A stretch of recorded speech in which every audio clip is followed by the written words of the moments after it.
Si Ted, most wanted in the figurative sense of the word. Figurative! Simula sa mga interview hanggang sa pakikipagsapalaran, umaraw man o bumagyo, out with the old, in with the new, promotion kete promotion, ngunit di pa rin sapat ang sinusweldo.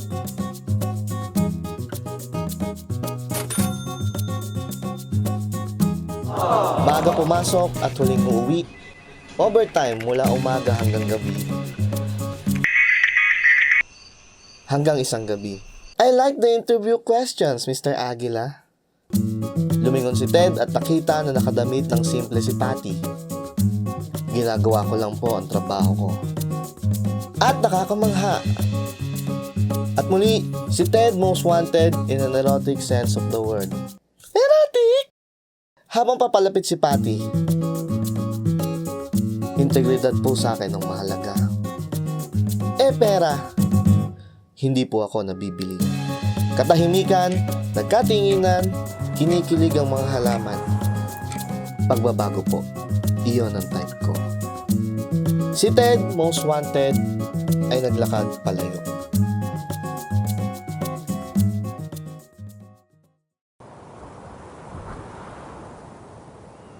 Papunta kay Nikki na kanyang bestie, si Nikki na bagsak ang muka.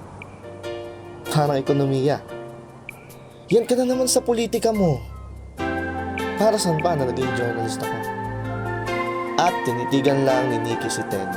Sa mata ni Nikki, siya rin ay most wanted. Bakit nga ba mahal kita kahit di pinapansin ang damdamin ko?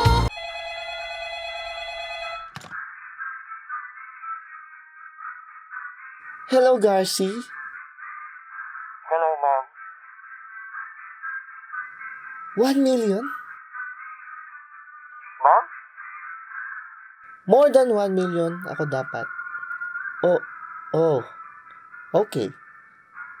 Make sure kasama yung itaas, tsaka yung mga allies. Yes, ma'am. Okay.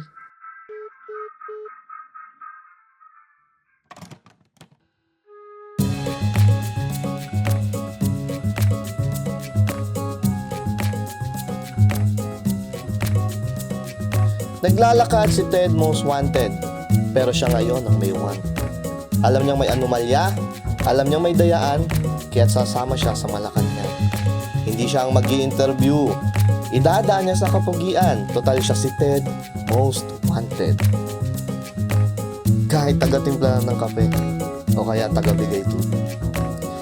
Diyan ka lang sa may gilid! Sambit ng reporter na siyang mag-i-interview. Habang sa gilid niya, andun si Nikki na kanyang bestie. Bakit? Bakit nga ba? Ang alin? Wala.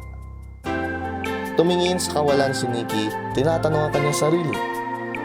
Hanggang kailan ako mananatiling bestie? Habang sa kabilang gilid ni Ted most wanted, may nakaawang na pinto. Sinundan niya ito, ngunit tinawagan siya. Ted Aguila, isasalang ka na! Nahimatay ang orihinal na reporter. Tinakbo sa ospital. Ted Aguila, ikaw na! Papalagpasin ba niya? Alin? Alin ang papalagpasin niya? Habang si Nikki na kanyang bestie, nasa gilid pa rin. Hanggang kailan ako mananatili sa gilid? Hanggang kailan ko papanoorin ang pangarap kong mapunta sa iba? Pangarap na maging mamamahayag at pangarap na mahalin.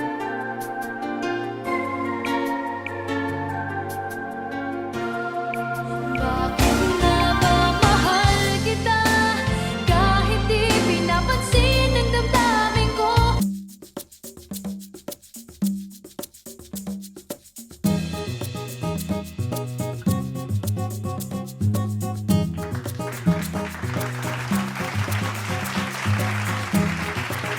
Totoo po ba? Nandaya kayo sa eleksyon? Wala pong katotohanan. At parang nagdadaldalan lang habang nagdadaldalan sa walang kwentang interview dahil hindi naman sinasagot si Ted ng katotohanan. Nag-walk out si Ted, most wanted. Hindi makapaniwala sa kapal ng muka ng mga politiko at ng kanilang mga alipores. Hindi makapaniwala sa mga mamamayang Pilipino na harap-harapan silang niloloko, ngunit wala silang ginagawa. Ilang dekada at taon na paulit-ulit silang ninanakawan at naghihintay pa rin silang magutom bago lumaban. At kapag lumaban, sasabihin ng laban. Mauulit lang ulito. Sa 2016 o sa 2022, babalaan ko na kayo ngayon pa lang. Nicky Garcia, isasalang ka na! Papalagpasin ba niya? Susundan niya ba palabas ang bestie niya o... Ano pong masasabi niyo tungkol sa mga haka-haka sa bandaraya? Hay nako, paulit-ulit na lang ang tanong. Any other questions? Such incompetence. Samantala, nag-iimbestiga si Ted Most Wanted. Ang pintong dating nakaawang ay nakasarado na.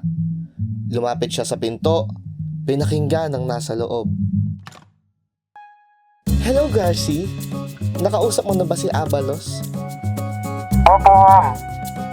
All set na tayo, ha? Opo, ma'am. Good. May narinig na yapak si Ted. Bumukas ang pinto. May I help you? Mawalang galang na ho. Pinagmasdan ni Patty ang postura ni Ted. Malagkit ang tingin at muli, siya si Ted, most wanted in the erotic sense of the word. Erotic! Nagbabakasakali lang po ako kung pwede ko kayong ma-interview one-on-one. Napataas ng kilay si Patty. Anong klaseng interview at tungkol saan? Gusto ko po kayong makilala ng mas lubusan. So, date. Napatawa ng pilyo si Ted pero sa loob niya, hayop ito. Hayop si Patty. Pero siya ay nagkaroon ng ideya. Pwede naman po kung gusto nyo para maiba naman ang mga tanong ko sa inyo. Napangiti si Patty. Napangiti rin si Ted. Pero di niya pinahalata. May balak siya. Ngayon na. Samantalang, si Nicky na kanyang bestie, kakatapos lang ng interview sa hall.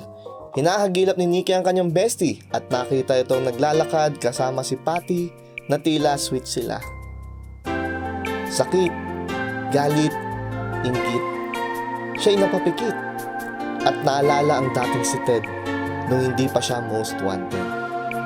Bakit nga ba mahal kita kahit di pinapansin ang damdamin ko?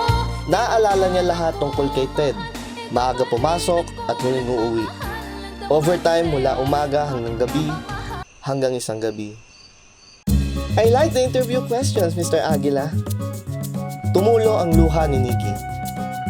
Lumingon si Ted at nakita si Patty, payak ang kanyang postura. Maupo ka. Bakit parang aalis ka? Kasi baka manyak ka? Sa isip ni Ted ngayong sobrang haunted. Ginagawa ko lang po trabaho ko. At nakakamangha na para bang may white lady sa harap niya. Salamat po. Sambit ni Ted habang iniinom ang iced tea na tinimpla ni Patty. Narinig mo lahat, di ba? Hello, Garci ba? Po? Kinabahan si Ted. Narinig mo lahat. Nang ano po? Pero alam niya. Never you mind. Napatigil si Ted. Alam niya ang pinapahiwatig ni Patty. Gusto na niyang kumawala. Gusto na niyang tumakbo. Ngunit may plano siya. Planong pabagsakin ito. Pero nagsisimula pa lang siya hanggat siya'y napalunok. Hanggat hindi na makalunok.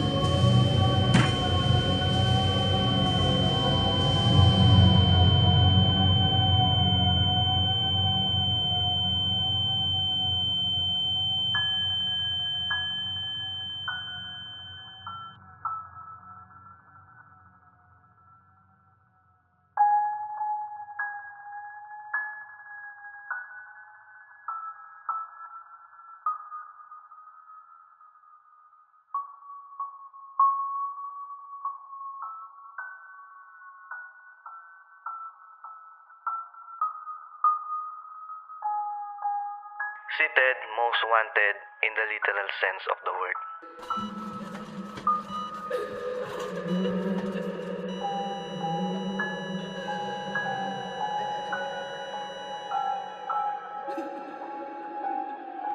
Umiiyak si Nikki, ang bestie ni Ted, most wanted.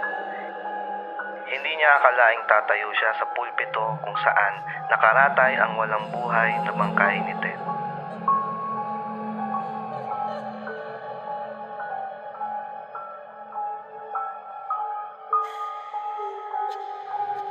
Napakabuti niyang tao.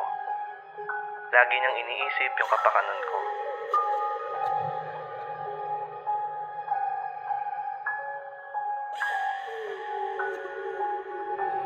Simula pa nung college, lagi niya ako sinasamahan. Nagkukwentuhan kami tungkol sa mga pagsubok ng buhay. May mga bagay na sa kanya ko lang nasasabi at may mga sinasabi din siyang hindi niya masabi sa iba. Kahit hindi kami magsalita, nagkakaintindihan kami. Sa isang tingin lang sa mata, hindi mapagkakaila na isa siyang tunay na kaibigan.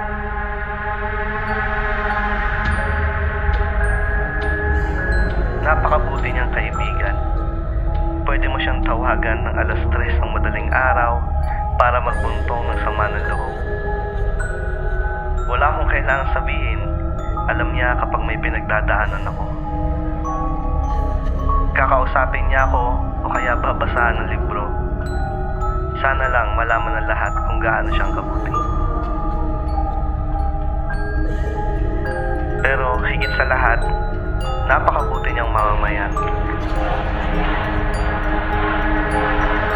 Tila isang mandirigman ng bayan.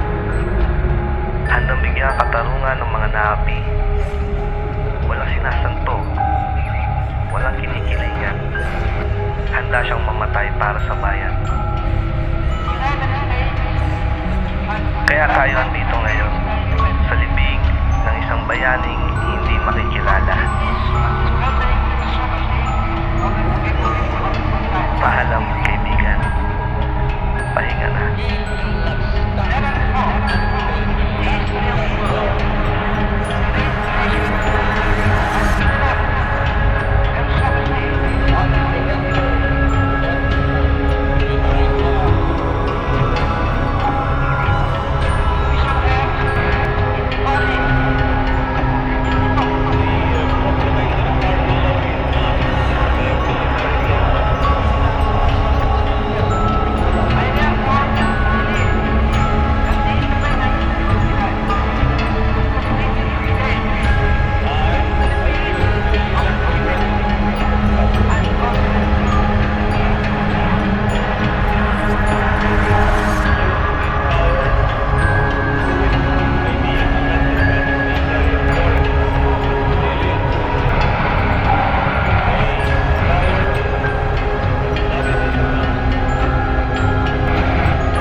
Bravo!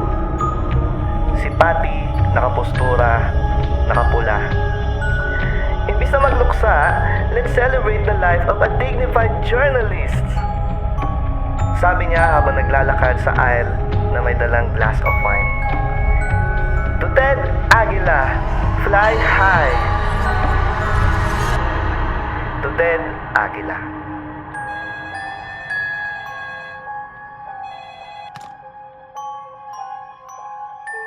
Hello, Garci. Nadispatcha ko na.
Huwag kang masyadong halata.